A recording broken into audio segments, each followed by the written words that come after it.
Yoga for youth channel पे आप सभी का हार्दिक अभिनंदन है, स्वागत है। ये वीडियो के माध्यम से जो मैं संदेश लोगों को तक पहुंचाना चाहता हूं वो है ये जो समय चल रहा है कोविड का। इस समय पर जो मेरा एक एक्सपीरियंस रहा है, क्योंकि मैं खुद एक कोविड पेशेंट था, तो मैं किस तरीके से उससे निकल के आया और योग और प्राणायाम ने मुझे किस तरह से मदद की, इसके बारे में मैं जानकारी इसमें देना चाहता हूँ। देखिए, मैं एक योग प्रशिक्षक भी हूँ, इसलिए शायद मुझे इस पीरियड से निकलने में ज़्यादा दिक्कत नहीं आई।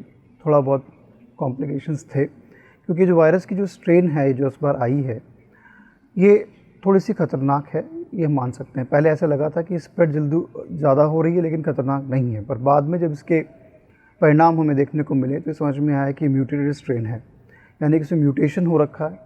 तो ये फैलता भी जल्दी है और थोड़ा सा ख़तरनाक भी है। देखिए, इसमें पहला जो एक्सपीरियंस मैं आपको बताना चाहता हूँ कि इसकी जो साइकिल, अगर हम 10 या 14 दिन की अगर साइकिल को मानते हैं तो पहला वाला सप्ताह हमारा आसानी से निकल जाता है। पर दूसरा सप्ताह में अगर हम डेज़ की बात करें तो छठा, सातवां, आठवां, नवां, ये 4 दिन बहुत ही क्रिटिकल डेज़ होते हैं। इनमें ये एक एक दिन में इतना ज़्यादा नुकसान हमारे लंग्स को पहुँचा देता है कि स्थिति बहुत ही भयावह हो जाती है। लोगों को तुरंत हॉस्पिटलाइजेशन की ज़रूरत पड़ती है, उनका ऑक्सीजन लेवल एक ही दिन में बहुत ज़्यादा गिर जाता है। तो पहले सप्ताह को हमें किस तरीके से यूज़ करना चाहिए ताकि हमें आगे वाले 4-5 दिन जो हमें निकालने हैं वो आसानी से निकल जाएं, इसी के लिए मैं ये वीडियो बनाना चाह रहा था और लोगों को ये अपना एक्सपीरियंस भी शेयर करना चाह रहा था। देखिए, सबसे पहले हम कुछ चीज़ें जो बहुत छोटी चीज़ें हैं उनको हम समझ लें, बहुत काम की हैं। हमारा शरीर कैसे काम करता है, हमारा मस्तिष्क कैसे काम करता है। सबसे पहले ये बात समझें कि आपको अपने पूरे शरीर को कोई व्यायाम या कुछ योग के माध्यम से, चाहे योग नहीं कर सकते, व्यायाम कर, जो भी आप एक्सरसाइज करते हैं, कुछ भी जो भी आप कर रहे हैं, पूरे शरीर को इस्तेमाल में लाएं। अपने एक एक ऑर्गन, इंटरनल और एक्सटर्नल, सारे ऑर्गन उसमें काम में आने चाहिए। इससे वो एक्टिव रहते हैं, उनमें ऊर्जा बनी रहती है और उनमें फाइब्रोसिस नहीं होता है। क्योंकि हमारा बॉडी इस तरह से काम करता है कि जो ऑर्गन को आप कम काम में लेते हैं वो उसको फाइब्रोसिस कर देता है, वहाँ से एनर्जी कम करके उस ऑर्गन पे देता है जहाँ पे आपको ज़्यादा एनर्जी की ज़रूरत है। जैसे आपका काम फिज़िकल काम नहीं है, आपको बस टेबल पे बैठ कर के अपना काम करना है, अकाउंटेंसी का काम है, कंप्यूटर्स का काम है और भी सॉफ्टवेयर का काम है, जो भी इस तरह के काम है, यहाँ पे बैठे रहना है, तो वहाँ पे ब्रेन का इस्तेमाल ज़्यादा होता है। तो आपका ब्रेन खुद को एनर्जी देने के लिए वहाँ पर वो उसकी एनर्जी अपने पास से रखेगा और जगह पे जहाँ पर जो और ऑर्गन्स हैं उनका वो फाइब्रोसिस वहाँ पे कर देता है और वहाँ एनर्जी वहाँ जाती है जहाँ पर जो ऑर्गन ज़्यादा काम कर रहा है। अब आप किस तरह का लेबर कर रहे हैं, क्या आप काम कर रहे हैं, इसलिए बहुत ज़रूरी है कि आप अपने ब्रेन को आप बेवकूफ़ बना के रखें और पूरे शरीर को एक्सरसाइज करके और पूरे शरीर को एक्टिव रखने का काम करें। जो पूरे शरीर को उन्होंने एक्टिव रखा है, अब जनरली लोग बाग क्या करते हैं, क्योंकि ये जो वायरस है पूरे शरीर में जाता है, आपके हर एक सिस्टम में जाता है, नाक में भी जाता है, कान में भी जाता है, आँखों में भी जाता है, लिवर में जाता है, स्टमक में, पेट में जा रहा है, सारे सिस्टम्स के ऊपर जा रहा है, स्किन में जा रहा है, ठीक है। इवन हर जगह पे ये वायरस जाता है। लंग्स एक ऐसी जगह है कि वहाँ जाता है तो ये बहुत ही ज़्यादा नुकसान पहुँचाता है, एक तरीके से आग लगा देता है। क्योंकि वो जो सीटी स्कोर, जो हम सीटी स्कैन करते हैं, जो सीटी स्कोर हमें मिलता है 25 में से कितना, वो आपकी लंग्स की कैपेसिटी को बताता है, उसमें लंग्स कितने आपके इन्फेक्ट हुए हैं उस वायरस से। 25, अब देखिए इसका पैरामीटर क्या है, 0 to 8 अगर नंबर आता है तो माइल्ड आपको प्रॉब्लम हुई है, माइल्ड सीवियरिटी है, आप जल्दी निकल जाएंगे। अगर वो 9 to 15 की कैटेगरी में आ रहा है यानी वो मॉडरेट में चला गया और 16 से 25 में वो सीवियर हो गया। तो सीवियरिटी को हमें हर कीमत पे कम करना है, कम से कम इस लेवल तक हम ना पहुँचे। अगर कोई इन्फेक्शन भी हुआ है तो माइल्ड तक ही रहे और हम निकल जाएं। से मेरा सीटी स्कोर मैक्सिमम 7 तक पहुंचा था, तो मैंने उसको मैनेज कर लिया और हम निकल गए। तो यही चीज़ आपको ध्यान रखनी है। अगर आप अपने को पहले से ही, क्योंकि वायरस लोड आपके ऊपर कितना है इस पर भी डिपेंड करता है, एकदम से इन्फेक्शन होता है और वो फैल सकता है। अपने लंग्स को आप कोई काम में नहीं लेते हैं। देखिए, हमारे लंग्स को अगर हमें लंग्स खुले होंगे, उसके एल्वलाइज खुले होंगे, तो एक तरीके से मान के चलें कि अगर दीवार चिकनी होगी तो उस पर जाला लगने के चांसेस कम है। लग भी गया तो हल्का सा आप साफ़ करेंगे, पूरा निकल जाएगा। पर अगर जो दीवार खुरदुरी है, उसमें जाला लग गया है, तो उसको निकालने के लिए बहुत मशक्क़त करनी पड़ती है। यही चीज़ हमारे लंग्स के साथ है, यही चीज़ हमारी पूरी बॉडी के साथ है। तो आज इस वीडियो के माध्यम से मैं किस तरह से अपने लंग्स को फ्लेक्सिबल बना सकते हैं, किस तरह से उसको खोल सकते हैं, किस तरह से हम उसको ऐसा करें कि वो कम से कम इफ़ेक्ट हो। तो क्या उसमें योग, क्या आसन करने चाहिए, क्या हमें प्राणायाम करना चाहिए, और ध्यान तो हम कर ही सकते हैं। देखिए, पहला वीक आपकी एनर्जी रहती है बॉडी में, तो आप आसन भी कर सकते हैं, प्राणायाम भी कर सकते हैं और ध्यान तो कर ही सकते हैं। दूसरे वीक में जब आपका इतना स्तर नहीं होता तो केवल आपको हल्के प्राणायाम करने चाहिए, जिसमें गहरे लंबे सांस, अनुलोम विलोम, कपालभाति, ये 3 हैं, और एक उज्जयी प्राणायाम। अगर कपालभाति में भी दिक्कत आए तो उज्जयी आप कर सकते हैं। तो ये तीनों प्राणायाम, ये जो प्राणायाम मैंने बताए, इनको करके अपने लंग्स की कैपेसिटी को मेंटेन करके चलें और उसको बढ़ाएं। ऑक्सीजन के स्तर आपका कभी भी कम नहीं होगा अगर आप उसको लेके चलते हैं तो।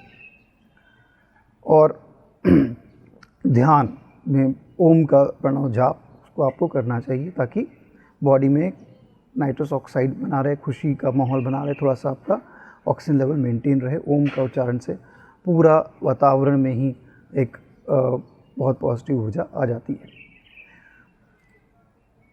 अब ये समझना होगा हमें, पहले मैं प्राणायाम वाला पार्ट इसमें लेना चाहता हूँ कि किस प्रकार आपको प्राणायाम में क्या क्या चीज़ों का ध्यान रखना है और उसका सटीक तरीका क्या है।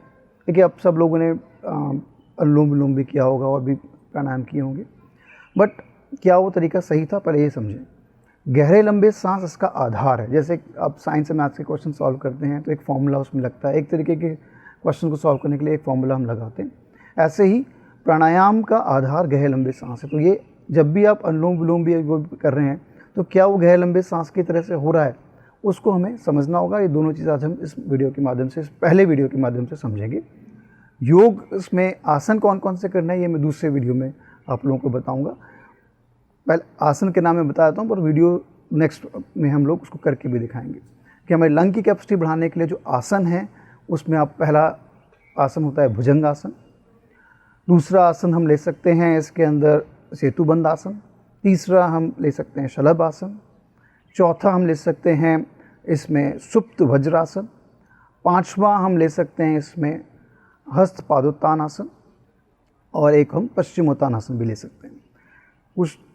कुछ में हमारे फेफड़े आगे की ओर खुले हैं, कुछ में हमारे फेफड़े अंदर की ओर खुले हैं, पर ये पूरा लंग की कैपेसिटी बढ़ाने के लिए ये आसन काम में आते हैं। हर एक आसन के बारे में, उनके डिटेल के बारे में नेक्स्ट वीडियो में समझेंगे। इस वीडियो में सबसे पहले हम अनुलोम विलोम और गहरे लंबे सांस के सही करने के तरीके को समझने का प्रयास करते हैं।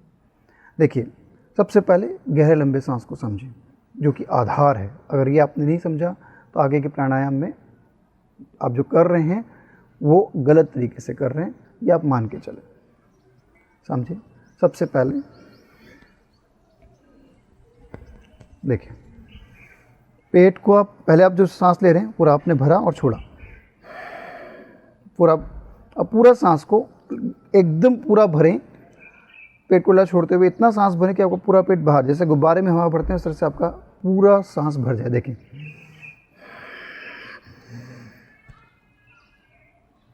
पूरा पेट बाहर आ गया, पूरा सांस भर चुका है। देखें, अब देखिए, दोनों हाथ पहले ज्ञान मुद्रा में रख लें। सुखासन, मैं अभी सुखासन आलती पालती मार के बैठे तो सुखासन। पद्मासन में अर्ध पद्मासन लगा सकते हैं आप, ये वाला पैर ऊपर रख लिया, अर्ध पद्मासन लग गया, या पद्मासन जो लगा सकते हैं पद्मासन लगा लें। जिसमें भी सुविधापूर्वक आप बैठ सकते हैं उसमें आप बैठ जाएं, और दोनों हाथ को ज्ञान मुद्रा में रखें, पूरा सांस भरें। अब सांस को बाहर निकालते समय धीरे धीरे सांस को बाहर निकालेंगे और पेट की मांसपेशियों का संकोचन करते चले जाएंगे, अंत में इतना कि नाभि मूल रीढ़ से लग जाए। देखें,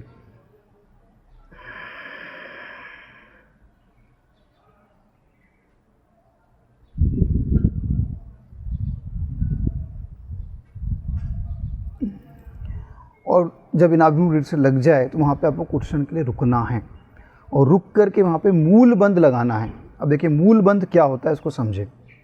मूल बंद होता है निष्कासन अंगों को ऊपर की ओर खींचना, यानी कि एनल मसल या एसोल को ऊपर की ओर खींचने से मूल बंद लगता है। ये मूल बंद क्यों लगाने की बात कर रहे हैं, जनरली लोग बाग उसके बारे में बात नहीं करते, और यहाँ पे हम क्यों करना चाह रहे हैं, क्यों मूल बंद की बात करें, क्योंकि मूलाधार चक्र शक्ति का स्रोत है। मूल बंद लगाने से मूलाधार चक्र प्रभाव में आता है और शक्ति का उधर्गमन होता है। निष्कासन क्रियाएं, निष्कासन अंग, एक्सक्रीटरी सिस्टम जो हमारा है, निष्कासन अंग क्रियान्वित होते हैं, निष्कासन क्रियाएं सुचारू रूप से होती हैं। डायफ्राम ऊपर की तरफ लगाया, डायफ्राम ऊपर नीचे होता है, तो यानी पाचन तंत्र सशक्त बनता है। मूल बंद लगाने से पाचन तंत्र भी सशक्त बनता है। साथ में फेफड़ों में सांस लेने की क्षमता बढ़ती है। पूरे शरीर में एक तरह से प्राणों का संचार एक समान होता है। तो मूल बंद लगाने का यहाँ पर इसलिए बोला जाता है, ये यौगिक क्रिया की तरह से, गहरे लंबे सांस पूरी यौगिक क्रिया है। अगर आप वो करते हैं मूल बंद लगा करके, और सभी प्राणायाम में मूल बंद का अगर प्रयोग आप करते हैं, तो ये सटीक सही तरीका है कोई भी प्राणायाम करने का। वो मैं अभी आपको बताऊंगा। अगर आप जो भी आप प्राणायाम कर रहे हैं, अगर उसमें सांस लेने का तरीका गहरे लंबे सांस की तरह नहीं है, तो आप मान के चलें आप गलत कर रहे हैं, तो समझे। पूरा पेट का कैसे होगा, वापस से मैं बता रहा हूँ। गहरे लंबे सांस, पेट को ज़्यादा छोड़ा, पूरा सांस भर लिया आपने, पूरा पेट देखिए बाहर आ गया, बारे की तरह पूरा भर चुका है। अब जब भी सांस को बाहर निकालेंगे तो शक्ति का प्रयोग वहाँ करना है और पेट को का संकोचन करते चले जाना है। सांस को धीरे धीरे बाहर निकालेंगे और पेट को अंदर की ओर लेते चले जाएंगे, अंत में इतना कि नाभि मूल रीढ़ से लग जाए। आप अपनी क्षमता अनुसार जितना कर सकते हैं करें। पहली बार में उतना अंदर नहीं जाएगा क्योंकि आप पहली बार कर रहे हैं, पर जब आप इसको करते रहेंगे तो अपना आप फ्लेक्सिबिलिटी आ जाएगी, अपने आप आपका पेट अंदर की तरफ जाने लग जाएगा।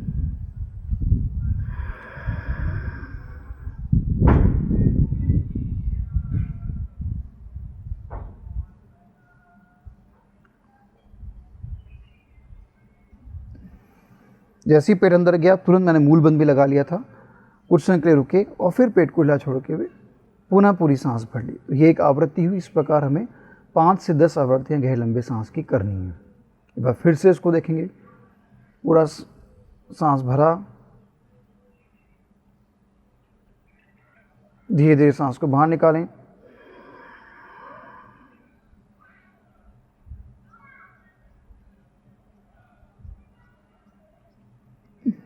मूल बंद भी लगाया, रुके कुछ क्षण, पेट को ढीला छोड़ते हुए शनैः शनैः सुखपूर्वक आनंदपूर्वक अंत तक पूरी सांस भर ली।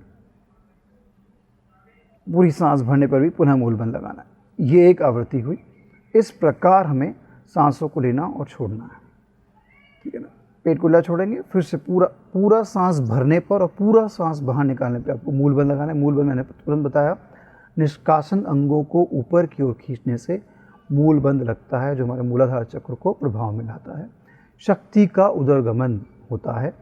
निष्कासन अंग सुचारू रूप से कार्य करते हैं, पाचन तंत्र सशक्त बनता है, फेफड़ों में सांस भरने की क्षमता बढ़ती है। इसलिए हमें मूल बंद लगाना चाहिए।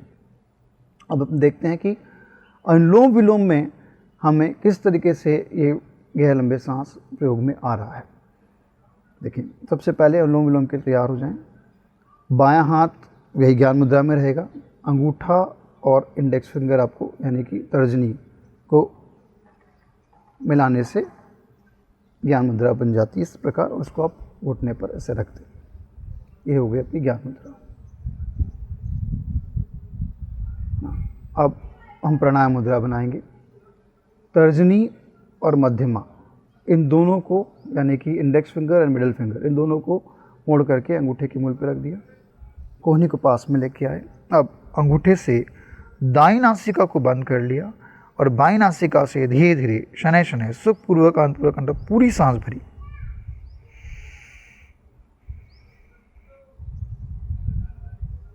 देखिए, पूरी सांस भर चुकी है और यहाँ पे मूल बंद लगा लें। मूल बंद लगाने के बाद आपको बाईं नासिका को भी बंद कर लेंगे अनामिका से और मूल बंद लगा लिए। कुछ क्षण रुकें।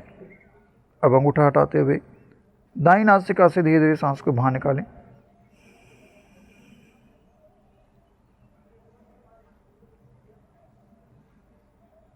मूल बंद लगाएं, कुछ क्षण रुकें, पूरा सांस भर। अब दाएं से भरा, दाएं से हमने बाहर निकाला और अब दाएं से हमने भरा।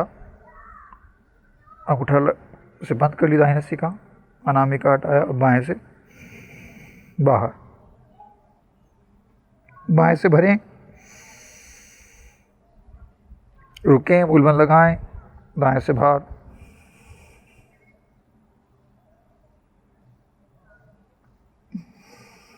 दाएं से भरें, रुकें, मूलबंद लगाएं, बाएं से बाहर। देखिए, इसमें बाएं से सांस भरते हैं, पूरा सांस भरने पे मूलबंद लगाते हैं, कुछ क्षण के लिए हम रुकते हैं और दाईं ओर से सांस को बाहर निकालते हैं, फिर से मूलबंद लगाते हैं, कुछ क्षण के रुकते हैं, फिर दाएं पेट को खुला छोड़ते हुए दाएं से सांस को भरते हैं, रुकते हैं, मूलबंद लगाते हैं, फिर बाएं से सांस को बाहर निकालते हैं। बाएं से सांस बाहर निकाल करके आपका एक चक्र पूरा होता है, एक आवृत्ति होती है। और आपको क्रिया को विराम बाईं ओर से ही करना है, बाएं से भरेंगे और बाएं से ही क्रिया को विराम देंगे। अनुलोम विलोम का यह नियम है कि सांस भरना बाएं से प्रारंभ करेंगे और बाएं से ही सांस को बाहर निकाल करके विराम देना है। देखें, मूलबंद लगाया, आराम एक से बंद कर लिया, अंगूठा हटाते हुए सांस बाहर, पुनः मूलबंद।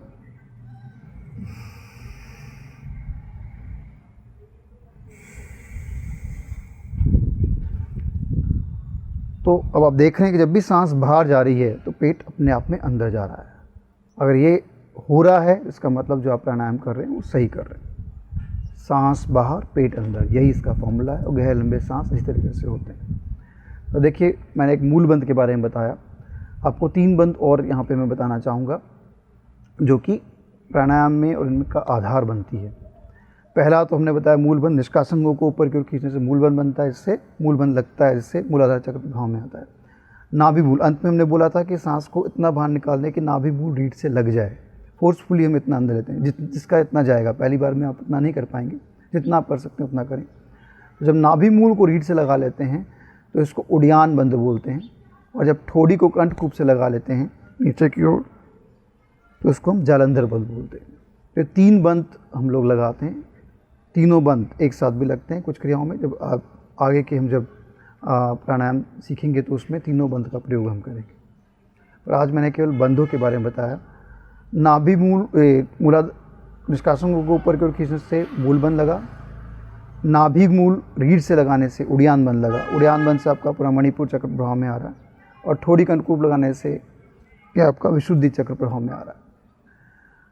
तो जब भी ये तीनों बंद का प्रयोग करते हैं तो जो आप यौगिक क्रिया कर रहे हैं उसमें 4 गुना 5 गुना वृद्धि हो जाती है। और वो एक सही तरीका है बंद लगा करके उस प्राणायाम को करने का। वो हम नेक्स्ट वीडियो में देखेंगे। आज के लिए इतना ही, धन्यवाद।